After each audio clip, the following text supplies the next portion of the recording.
السلام علیکم ورحمۃ اللہ وبرکاتہ۔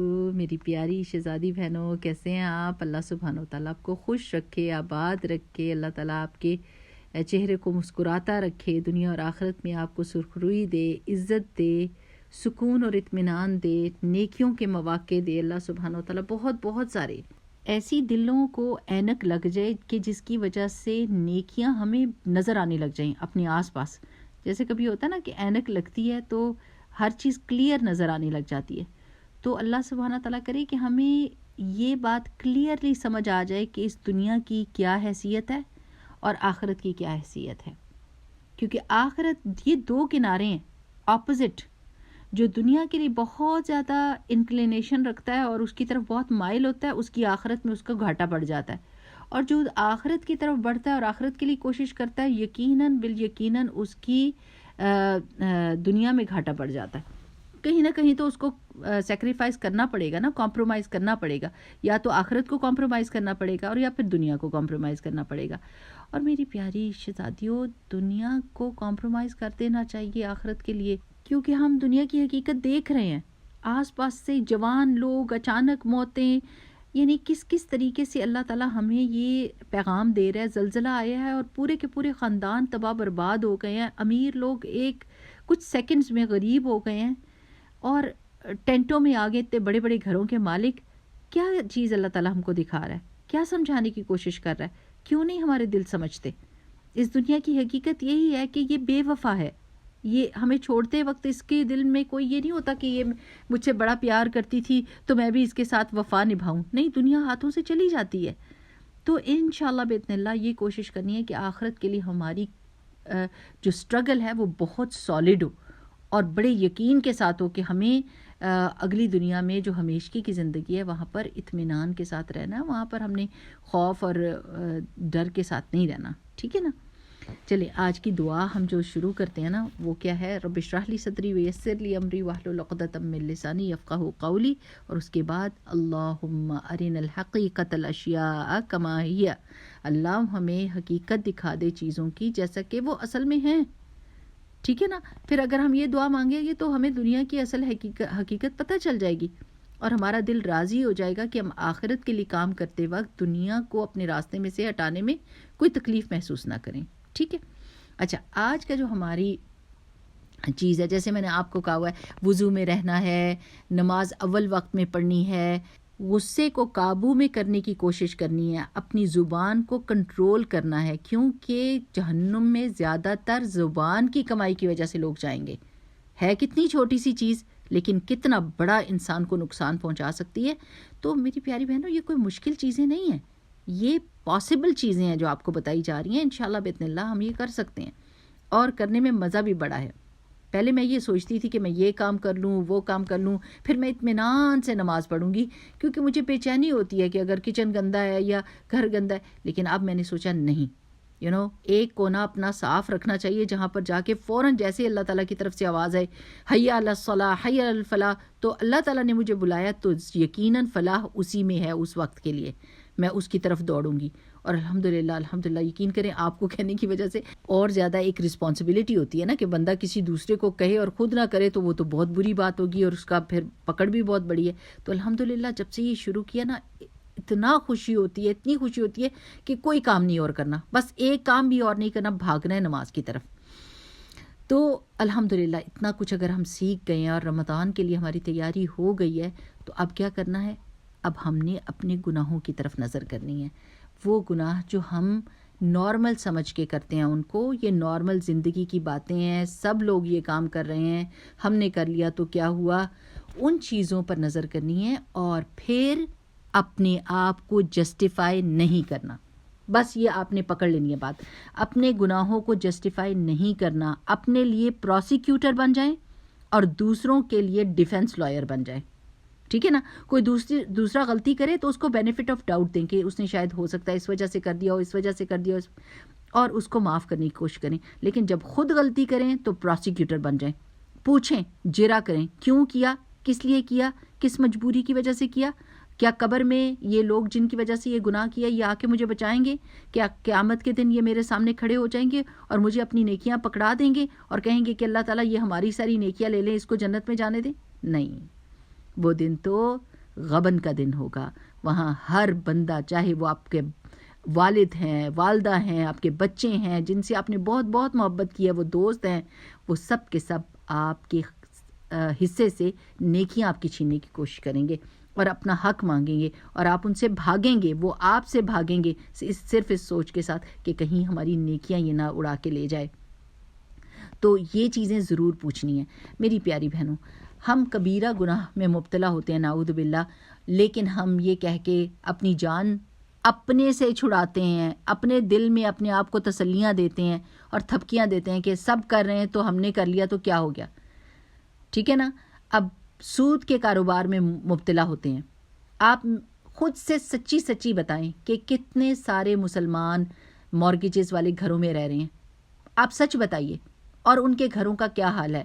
کتنی مصیبتیں، جسمانی کتنی مصیبتیں ہیں، کتنی تکلیفیں، کتنی بیماریاں، کتنی ٹینشنز، ڈپریشن، بچوں کی طرف سے کتنی آزمائشیں، بہت چیزیں ہیں، بہت چیزیں. لیکن ہم یہ سمجھ ہی نہیں رہے کہ ہم کوئی کبیرہ گناہ کر رہے ہیں جس کی وجہ سے یہ آزمائشیں آ رہی ہیں، یہ تکلیفیں، یہ پریشانیاں آ رہی ہیں. ہماری جان سے بڑھ کر کوئی چیز ہے؟ ہمارے بچوں سے بڑھ کر کوئی چیز ہے؟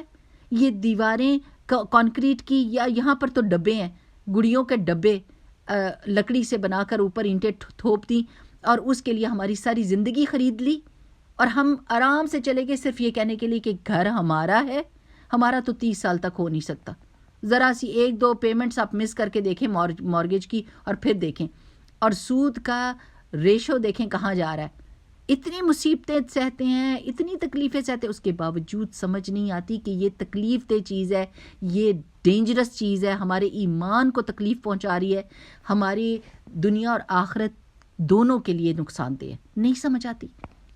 پھر اس کو جسٹیفائی کرتے ہیں، سب نے لے لیا، ہم کیا پیچھے رہ جائیں؟ ہم ساری زندگی کرایوں کے گھر پہ رہ لیں، ہم ایسے رہ جائیں، اور سارے گھروں میں خوب اچھے اچھے بڑے بڑے گھروں میں رہ رہے ہیں. تو ہمیں شرم آتی ہے کہ ہم آج تک کرائے کے گھر میں، چھوٹے سے گھر میں پڑے ہوئے ہیں، اور لوگ تو اتنے بڑے بڑے گھروں میں چلے گئے ہیں. تو لوگوں نے اگر بڑے بڑے گناہ کر لیے ہیں تو آپ کہیں گے کہ بھئی میں بھی بڑا گناہ کرنا چاہتا ہوں. اگر لوگ چوریاں کرنے شروع کر دیں تو آپ بھی چوری کر کے کہیں گے سب چوری کر رہے ہیں تو میں بھی چوری کرتا ہوں. ایسے ہو سکتا ہے؟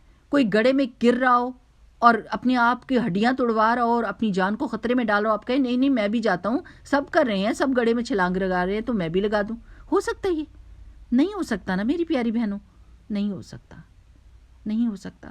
تو کم از کم گناہ کو گناہ تو کہیں نا. یہ تو نہ کرے نا کہ اگر گناہ کر رہے ہیں تو پھر اس کو جسٹیفائی کر رہے ہیں اور اس کے لیے اپنے دل کو تھپکیاں دے رہے ہیں. کم از کم یہ ایکسیپٹنس اور دل میں ایڈمٹ کرنا تو سمجھے نا کہ گناہ کو کرنا اتنا بڑا گناہ نہیں ہے جتنا گناہ کو گناہ ہی نہ سمجھنا گناہ ہے. اگر آپ گناہ کو گناہ نہیں کہہ رہے تو وہ اس سے بھی بڑا گناہ ہو گیا، اس سے بھی بڑی نافرمانی ہو گئی ہے. تو کم از کم یہ تو کہیں ہاں اللہ سبحانہ تعالیٰ یہ ہم گناہ کر رہے ہیں. Don't boost about your houses, don't boost about your houses. کیونکہ جب آپ لوگوں کے سامنے بوسٹ کرتے ہیں، جی ہم نے تو 4-5 کمرے والا گھر لیا، او جی ہماری تو یہ ہے، او جی ہماری تو وہ، تو دوسرے بیچارے جو کرایوں پہ رہ رہے ہوتے ہیں ان کے خاوند جا کے گھر میں ان کی خوب پھینٹی لگاتے ہیں کہ تم ہی ہم کو روکتی ہو، تم ہی قرآن کے حوالے دے دے کے روکتی ہو، دیکھو ہم غریب غربائی رہ گئے اور لوگ کہاں پہنچ گئے. اللہ کی نظر میں وہ بڑے بڑے گھروں والے ہو سکتے ہیں کہ غریب اور فقراء ہوں، لیکن وہ لوگ جو اللہ کا حکم مان رہے ہیں اور سیدھے راستے پر ہیں، اور چاہے وہ چھوٹے گھروں میں رہ رہے ہیں، وہ اللہ کی نظر میں بادشاہ بن جائیں. ہم نے تو یہ دیکھنا ہے نا کہ اللہ کی نظر میں ہمارا کیا مقام ہے. لوگوں کی نظر میں لوگ آپ کے بڑے گھر کو دیکھ کے جا کے اور باہر 10 باتیں آپ کو کریں گے. وہ کبھی بھی آپ کی تعریف نہیں کر سکتے، وہ کبھی بھی آپ سے خوش نہیں ہو سکتے. وہ حسد تو کر سکتے ہیں لیکن خوش نہیں ہو سکتے. تو ان کے آگے بوسٹ کرنے کے لیے، ان کے آگے باتیں بنانے کے لیے آپ اللہ سبحانہ تعالیٰ کو ناراض کرتے ہیں اور پھر اس کو جسٹیفائی کرتے ہیں. سو میری آپ سے درخواست یہ ہے، ہم سب سے، میں آپ کرتی ہوں لیکن میں بھی کہنا یہی چاہیے کہ ہم سب یہ کام کرتے ہیں، ٹھیک ہے. تو ہمیں یہ کرنا چاہیے کہ چاہے کسی بھی مجبوری کے تحت وہ گھر لیا آپ نے، سود کے معاملے میں کسی طرح سے بھی انوالو ہوئے، خاوند کی کہنے کی وجہ سے، بچوں کے کہنے کی وجہ سے، کسی وجہ سے بھی، تو کم از کم اپنے آپ کو بری ذمہ نہ قرار دیں. استغفار کی کثرت کریں, اللہ تعالیٰ سے دعا مانگیں, اللہم ارنا الحق حقا وارزقنا اتباعہ وارنا الباطل باطلا وارزقنا اجتنابہ. الحمدللہ کہ یہ دعا سب کو یاد ہو گئی ہے, ہم نے اتنی دفعہ پڑھی ہوئی ہے. یہ دعا مانگنے شروع کر دیں. تہجد میں سجدے میں سر رکھ کے کہیں اللہ سبحانہ وتعالیٰ آپ کی نافرمانی نہیں کر سکتے, آپ کی نافرمانی کر کے بے فکر بے پرواہ نہیں رہ سکتے, رہ ہی نہیں سکتے. اتنی تکلیفیں پریشانیاں تو آ رہی ہیں, اتنی تکلیفیں پریشانیاں تو آ رہی ہیں, اور پھر بھی سمجھ نہ آئے, پھر بھی نہ سمجھ آئے. اس وقت کتنے لوگ یہ کہتے ہیں بچیاں گھر نہیں آتی, بچیاں گھر نہیں آ رہی, مان نہیں رہی, بری صحبت میں پڑ گئی ہیں, کلبنگ کرتی ہیں, برے دوستوں کے ساتھ رہتی ہیں, راتوں کو باہر رہتی ہیں. کیا کریں, کیا مصیبتیں, کیا پریشانیاں. چلیں اپنے پروسیکیوٹر بن جائیں, دیکھنے لگ جائیں کہ کہاں غلطی ہو رہی ہے ہم سے. اللہ سبحانہ وتعالیٰ ان بچوں کو واپس لے آئے گا. یہ مسلمانوں کے بچے ہیں, اللہ تعالیٰ ان کے دل میں ایمان کی روشنی اور نور ڈال دے گا. جس وقت ماں باپ نے توبہ کرنی شروع کی, جس وقت ماں باپ نے کہا ہاں اللہ سبحانہ وتعالیٰ آپ کی ذات تو بہت بڑی ہے, ہم نے آپ کی نافرمانی کتنے آرام سے کر دی, آج ہماری اولاد ہماری نافرمانی کر رہی ہے تو ہمیں کتنی تکلیف ہو رہی ہے. اللہ کی نافرمانی کرتے ہوئے بالکل تکلیف نہیں ہوئی, لیکن جب بچے نے آپ کی نافرمانی کی تو کتنی تکلیف ہو رہی ہے. تو کیوں نہ ہم استغفار کرنا شروع کر دیں, توبہ کرنا شروع کر دیں, اللہ تعالیٰ سے مدد مانگنے لگ جائیں, چھوڑیں نہ, صدقہ خیرات کریں. اللہ تعالیٰ سے کہیں کہ میرا ہسبینڈ جس نے مجبور کیا ہے وہ بھی مسلمان ہے, اللہ سبحانہ وتعالیٰ اس کو سیدھی راہ دکھا دے, اس کے دل میں اپنی محبت ڈال دے اللہ سبحانہ وتعالیٰ کہ وہ توبہ استغفار کر لے اور ہماری جان اس سے چھوٹ جائے, یا اس گھر کو ہمارے حوالے کر دے, کوئی ایسا ذریعہ بن جائے, کوئی ہم کو قرض دے دے اور ہم یہ مارگیج کے پیسے چکا کے اس گھر کو اپنا بنا لیں اور وہ قرض چکا دیں, کمیٹیاں ڈال لیں, کچھ کر لیں, لیکن ہم اللہ تعالیٰ کی نافرمانی نہ کریں. تو چاہے وہ مارگیجز کی نافرمانی ہے, کیونکہ موسٹلی میں یہ سوچتی ہوں کہ اس سے بڑا یعنی سود والی چیز کے لیے اللہ تعالیٰ نے جو وعید دی ہوئی ہے نا کہ اللہ اور اس کے رسول سے جنگ کے لیے تیار ہو جاؤ, that's not a small thing, that's not a small thing. کہ یہ کوئی چھوٹی چیز ہے جس کے بارے میں آپ کہیں کہ کوئی بات نہیں, یہ والا جو مولوی ہے یہ کہہ رہے ہیں اور وہ عالم صاحب یہ کہہ رہے ہیں, کیا ان کے پاس علم نہیں ہے؟ اللہ کی کتاب میں اگر کچھ لکھ دیا گیا تو بس اس کو حرف آخر سمجھیں. تو کم از کم میری پیاری بہنوں, جتنے لوگ کوئی بھی اور گناہ, چاہے کوئی پردہ نہیں کر رہا, کوئی حجاب نہیں کر رہا, وہ اللہ تعالیٰ کی نافرمانی ہے, کھلی نافرمانی ہے. تو کم از کم یہ کہیں تو صحیح نا کہ ہاں میں کر رہی ہوں نافرمانی اللہ تعالیٰ کی. یہ تو نہ کہیں کہ یہ ہے ہی نہیں حکم, یہ تو جھوٹ کے اوپر جھوٹ ہو جائے گا نا. اللہ سبحانہ وتعالیٰ نے قرآن پاک میں بالکل برملا قرآن میں لکھا ہوا ہے, آیات موجود ہیں. تو کم از کم اپنی غلطی کو جسٹیفائی نہ کریں, کہیں کہ ہاں یہ غلطی ہم سے ہو رہی ہے, اللہ سبحانہ وتعالیٰ ہم کو معاف کر دے, ہمیں توفیق دے کہ ہم ویسے ہو جائیں اللہ سبحانہ وتعالیٰ جیسے آپ چاہتے ہیں ویسا ہم کو کر دے.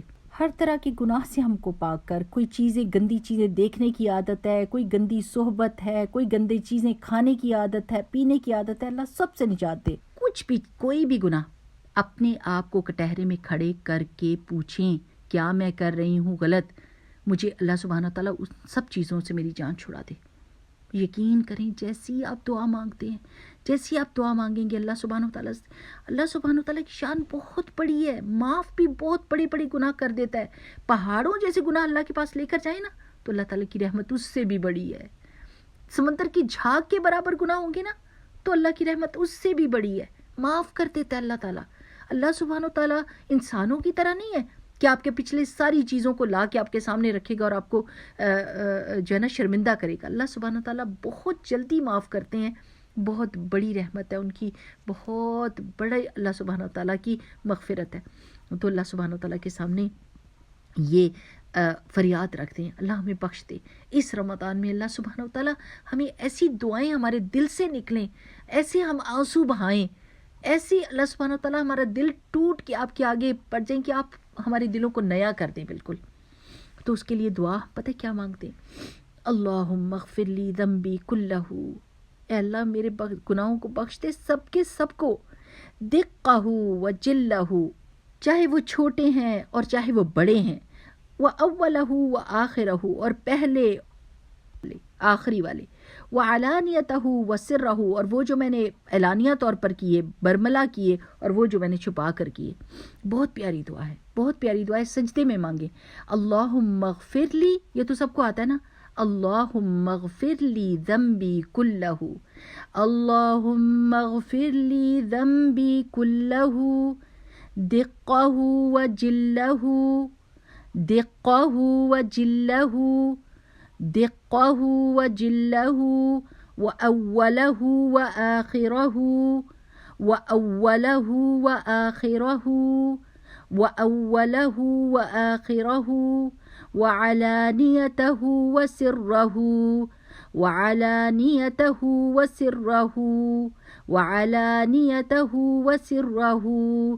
اللہم اغفر لی ذنبی کلہ دقہ وجلہ، وأولہ وآخرہ، وعلانیتہ وسرہ. ایک ایک کر کے پارٹ یاد کریں نا. اللہم اغفر لی ذنبی کلہ، دیکھیں 4-5 لفظ ہیں، یاد کر لیں. پھر دوسرا پارٹ کیا ہے؟ دقہ وجلہ. تیسرا پارٹ وأولہ وآخرہ، اور چوتھا پارٹ وعلانیتہ وسرہ. اللہ سبحانہ تعالیٰ سے دعا ہے کہ اللہ تعالیٰ ہمارے سارے گناہوں کو بخش دے، اور واقعی جیسی ہم نے دعا کی ہے ہمارے دلوں سے یہ دعا نکلے، اور اللہ سبحانہ تعالیٰ امت مسلمہ کی حالت کو درست کر دے، اور ہمارے گناہوں کو ہمارے لیے آنکھوں میں انتہائی برا اور بڑا بنا دے، تاکہ ہم ان کو چھوڑنے کی کوشش کریں، اور نیکیوں کو اللہ سبحانہ تعالیٰ ہماری آنکھوں میں بڑا کر دے کہ ہم ان کو گریب کرنے کی کوشش میں لگ جائیں. آمین آمین آمین. بارک اللہ فیکم. سبحانک اللہم و بحمدک، نشہد ان لا الہ الا انت، نستغفرک و نتوب الیک. السلام علیکم و رحمۃ اللہ.